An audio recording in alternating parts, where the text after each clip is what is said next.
سلام مینه و احترام ټولو با احساسه زده کوونکو ته خدای تعالی دې وکړي چې ټول به ښه اوسئ او د صحت جامې به مو پرته وي. یو ځل بیا ستاسې ورور صفات الله سحر یم او په نوي درس کې تاسې ته حاضر شوی یم. رب دې وکړي چې د نن ورځې درس تاسې لپاره د ستونزو حل اوسي. مثلا که تاسې چېرته رسنۍ تعقیبوئ او رسنۍ ګورئ نو دغه رسنیو هغه هر څه چې مثلا موږ دلته وایو هغه په ښه شکل سره درک کوي. مخکې د دې چې موږ درس ته لاړ شو یو مهمې خبرې ته ستاسې یادونه کوم. تاسې کوشش وکړئ چې زموږ درسونه در سره په خورا لیوالتیا سره زده کړئ او هغه در سره روزانه په کتابچه کې نوټ کوئ. کوشش وکړئ کورنۍ دندې په وخت سره لګوئ ځکه دا ډېر مهم دي ستاسې لپاره او دغه کورنۍ دندې بیا له موږ سره جمع کېږي او ستاسې لیستونه موږ مرکزي دفتر ته لیږو. خبرې ډېرې نه اوږدو، راسن راځو. تېره ورځې موږ درس ویللی او په درس کې مو بیا د نن ورځې دغه درس چې موږ وایو په بل ورځني درس کې یا په درېیم درس کې موږ لاندې د رسنیو په هکله باندې یو څه ویلي. نن راځو د رسنیو په اړه باندې نور معلومات تاسې هم قلم او کتابچه راوالئ تر څو مهم نقاط در سره نوټ کړئ. اوس راځو نن د رسنیو پیژندنه او د هغه ډولونه. ډېره په زړه پورې موضوع ده. د دې درس په تعقیب سره به تاسې وپوهېږئ چې موږ رسنۍ تعقیبو. آیا دا رسنۍ کوم ډول لري، په کوم شکل باندې ده، دا ګوندي ده، غیر ګوندي ده یا نورې خبرې د دې سره ازاده ده، خپلواکه ده، نورې خبرې. اوس تېره ورځې ما تاسې ته یادونه وکړله چې رسنۍ د میډیم د کلمې څخه اخیستل شوې ده. میډیم لاتیني کلمه ده. بیا میډیم کلمه چې ده دا میډیا ته انتقال شوې ده چې میډیا بیا د رسنۍ په معنا سره ده. رسنۍ څه ته ویل کېږي؟ رسنۍ خپله موږ په دې ډول باندې تعریف کوو. رسنۍ هغه پروسه ده چې د دولت او خلکو ترمنځ د ارتباط یو وسیله ګرځېدلې ده.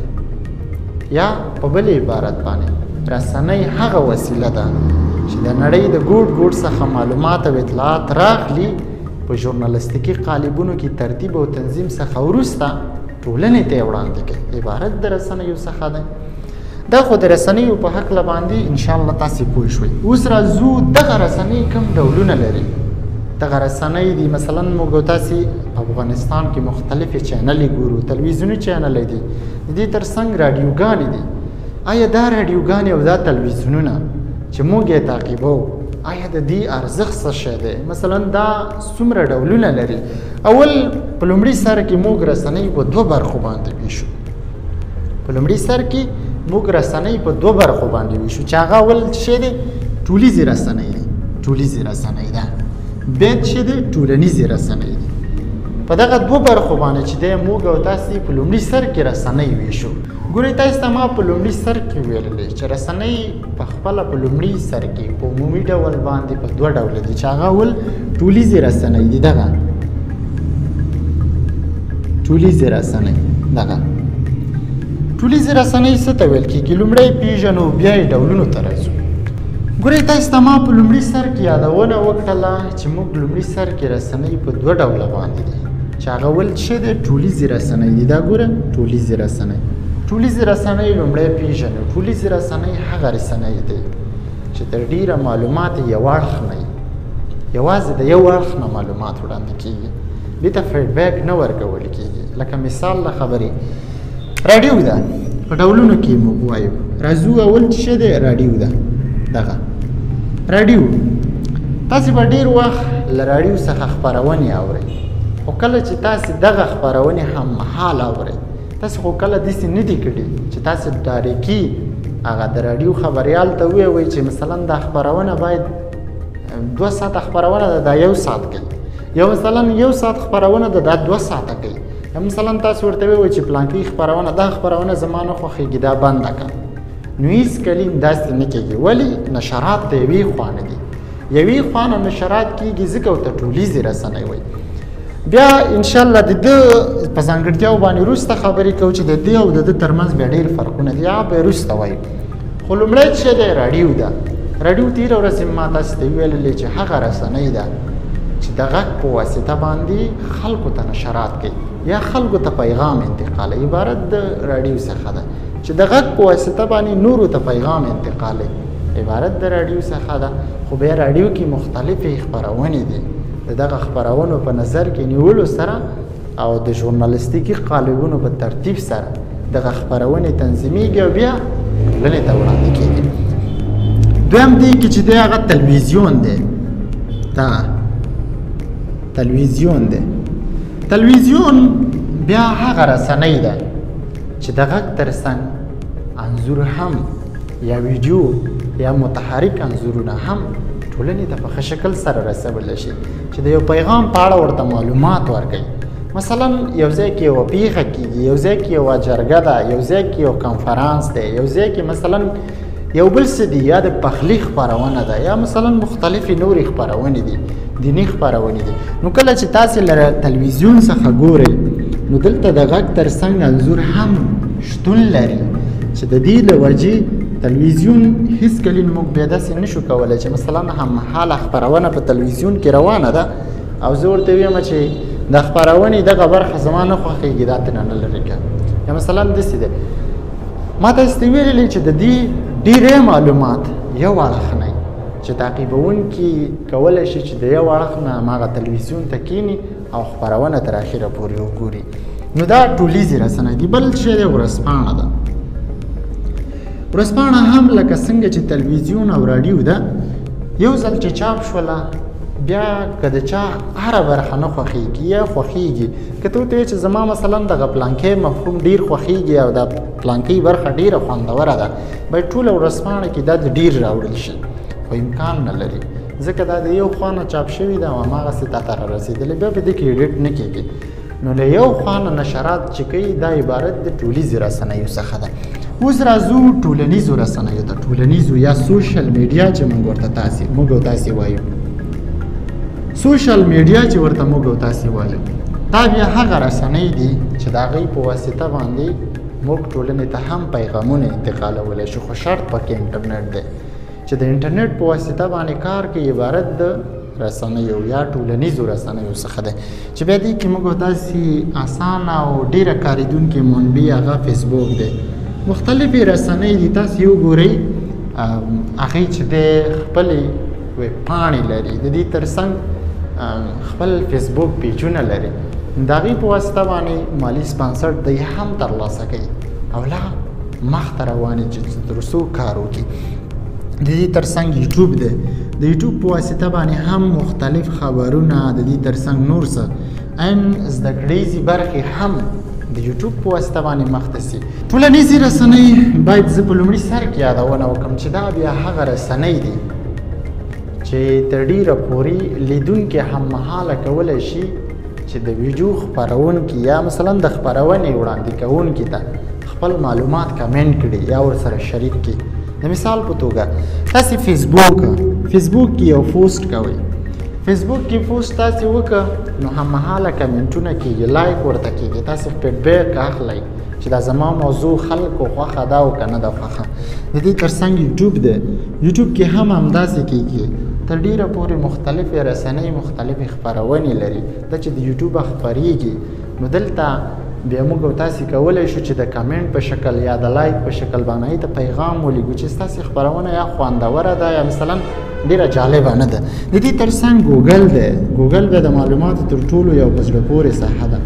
نو موږ او تاسې د ګوګل په واسطه باندې د خپلې خوښې هر څه کولی شو. د مثال په توګه زه د ژورنالیزم ځینې کتابونه مې پکار دي، ګوګل ته سر ورښکاره کومه کتابتون.com وهم او کتابونه ماته راسي، هممهاله هلته ورته کمنټ پرېږدم چې دا ښه کتاب دی دا خراب کتاب دی.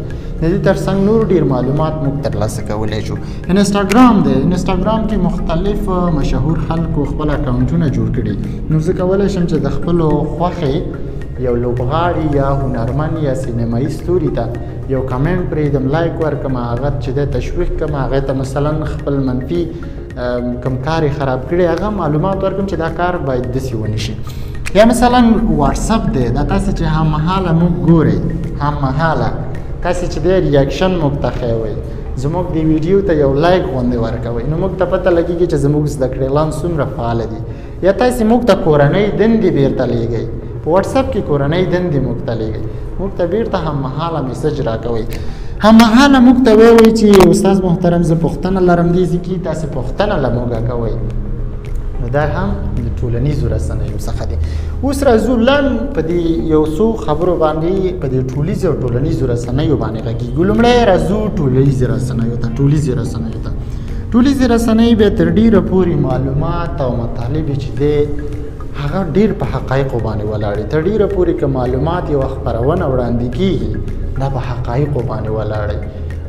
ځکه په اوسني وخت کې دغه رسنۍ ډېرې مشهورې دي، په خلکو کې محبوبیت لري. خو د بلې پلوه بیا ټولیزې رسنۍ بیا په دې برخه کې لږې پاتې راغلي دي. مثال له خبرې په ځینو برخو کې اوس فیک خبرونه وړاندې کېږي پکې، مثلا دروغ خبرونه دي، نور څه ډېر پکې دروغ اوازې پکې سرې چوک خبرې پکې ډېرې. نو په دې حساب باندې بیا دغه ټولیزې رسنۍ لږ د ټولنیزو رسنیو معتبرې دي.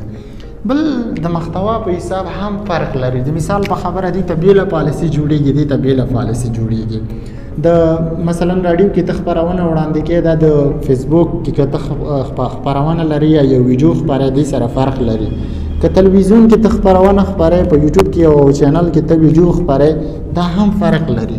ورځپاڼه همدا شان نور ډېر یو د بل سره چې دی فرق لري. نو دا هغه مهم فرقونه چې ما تاسو ته ویلي. نو انشاءالله د دې برخې نه مو ډېر څه زده کړي. راځو دوهمې برخې ته. په دوهمه برخه کې موږ له ځانه سره بله برخه لرو چې هغه د نشراتو د پالیسۍ له مخې د رسنیو ډولونه دي. د نشراتو د پالیسۍ له مخې د رسنیو ډولونه، نو دا بیا په دریو برخو باندې ویشل شوي دي. چې اول چې شی دی دولتي رسنۍ ده. نشرات خو تاسې پیژنئ که نه؟ نشرات مثلا یوه رسنۍ ده او هغه خپل فعالیت پیلوي او خپرونې خلکو ته وړاندې کوي، عبارت د نشراتو څخه ده. بیا دې کې اولنۍ چې دی دولتي رسنۍ ده.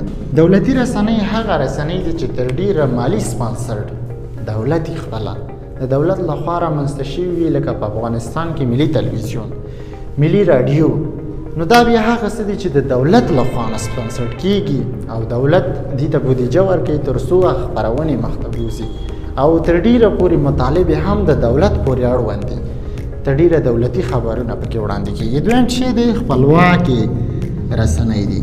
خپلواکې رسنۍ بیا هغه رسنۍ دي چې تر ډېره پورې مطالب چې دی په خپله شخصي یا مثلا په شخصي ځان چې دی مالي سپانسرډ خپل ځان خو معلومات هم بیا خپلواکي، تر ډېره پورې هم د دولت خبرونه راخلي، خو په داسې شرایطو راخلي چې خپله یې ګوري، خپله یې څېړي او بیا یې ټولنې ته وړاندې کوي.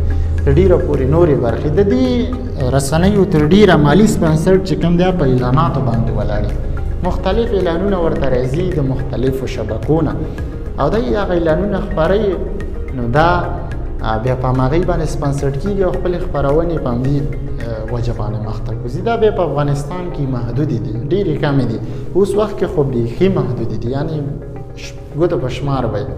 لکه مثلا موږ یادونه کولی شو چې شمشاد تلویزیون د دې تر څنګ نورې ډېرې دي، ولې شاید کیدای شي دوی شخصي سپانسران هم ولري، خو نشرات یې تر ډېره پورې خپلواک دي، په خپلواک ډول باندې چې دی نشرات کوي. بل چې دی هغه ګوندي رسنۍ دي. ګوندي دغه تاسې ګوند پیژنئ، تنظیمونه پیژنئ، یا مثلا ډلې ټپلې پیژنئ، انشاءالله دې سره به هر څه سره به اشنا استئ، ځکه په افغانستان کې دا شی ډېر ترسره شوی دی. ګوندي رسنۍ هغه رسنۍ دي چې د یوې ډلې پالیسي په مخه باندې وړي، د هماغې ډلې نه سپانسرډ اخلي یا مثلا مالي ملاتړ یا هماغه تنظیم یا مثلا هماغه ګوندونه کوي او هماغسې مخته ځي. نو دا هم په افغانستان کې مخکې وي، خو په اوس وخت کې نشته، ځکه ګوندونه تنظیمونه په افغانستان کې ختم شوي دي او دلته بیا دا رسنۍ ختمې شوي ورسره هم دي چې تر ډېره پورې معلومات، اطلاعات، د هماغه ګوند خبرونه، د هماغه ګوند پورې تړلي مطالب چې شی کوي ټولنې ته وړاندې کوي. نو دا چې دی ګوندي یا د دې تر څنګ چې دی ځینې وخت کې ورته موږ شخصي رسنۍ هم وایو، دوی ته شخصي رسنۍ وایي. خو شخصي بیا فرق سره لري. ګوره دا هم شخصي ده خو دلته نه ده، بلکې دلته خپلواکه ده. کېدای شي چې دا هم مالي سپانسر د یو ځینو اشخاصو څخه ترلاسه کړي، خو ولې په خپلواک ډول باندې، نه د چا خبره مني، نه د چا چې دی پلان مني، ولې په خپلواک ډول باندې نشرات کوي. خو دا بیا یوازې د خلکو پورې تړلې رسنۍ ده. انشاءالله په دې برخه باندې به هم ډېر ښه پوه شوي یاستئ. اوس راځو درېیمې برخې ته. په درېیمه برخه کې هم موږ چې دی د رسنیو بیل ډول لرو یا بیل ډولونه لرو، چې هغه د حالت له مخې د رسنیو ډولونه دي. دا دي د حالت له مخې د رسنیو ډولونه. ښه، دا اوس څه ډول رسنۍ دی؟ حالت ته ګورو. د مثال په توګه دا په کوم حالات یا په کوم شرایطو باندې مخ ته ځي، څنګه نشرات کوي، فعالیت بڼه یې څه رقم ته ده. په دې ترتیب باندې د دې د ډلې څخه چې دی اول چې دی برقي رسنۍ دی. برقي رسنۍ څه ته ویل کېږي؟ برقي رسنۍ هغه رسنۍ دي چې تر ډېره پورې په برق باندې کار کوي. د مثال په توګه راډیو، تلویزیون، د دې ترڅنګ نورې آنلاین برخه دا خپله چې دی برقي رسنۍ ده. بل چې دی غیر برقي ده. غیر برقي بیا داسې ده چې هغه ورځپاڼه ده. ولې ورځپاڼه کې هم د برق څخه استفاده کېږي؟ داسې سره پوښتنه پیدا کېږي. د مثال په توګه کله چې موږ داسې ورځپاڼه چاپو خو د برق نه کار اخیستل کېږي، خو نه، یو ځل چې ورځپاڼه چاپ شوله شاید کېدای شي ځینو اشخاصو سره د 10 کالو مخکینۍ ورځپاڼه 10 کاله مخکینۍ ورځپاڼه تاسې اوس هم وګورئ، هماغسې که کاغذ یې نه وي خراب شوی نو تاسې کولی شئ چې بیا وګورئ چې هغې کې څه مطالب وو په هغه وخت کې. نو دا بیا غیر برقي ده. بل چې دی ډیجیټل ده، ډیجیټل رسنۍ ده. ډیجیټل رسنۍ بیا تر ډېره پورې لکه څنګه چې ما هغلته یاد وکړه آنلاین چې دی لکه موږ او تاسې موبایل لرو که نه، موبایل برقي رسنۍ ده که نه، په برق باندې کار کوي. چې برق نه کار خو نه کوي که نه. نو دلته آنلاین یا ډیجیټل رسنۍ هغه دي چې دا بیا په انټرنیټ باندې کار کوي. د انټرنیټ تر څنګ برق یې خو حتمي دی، خو انټرنیټ پکې شرط هم دی. ځکه که ته برق ولرې او انټرنیټ ونه لرې ګوره دا بیا کار نه کوي.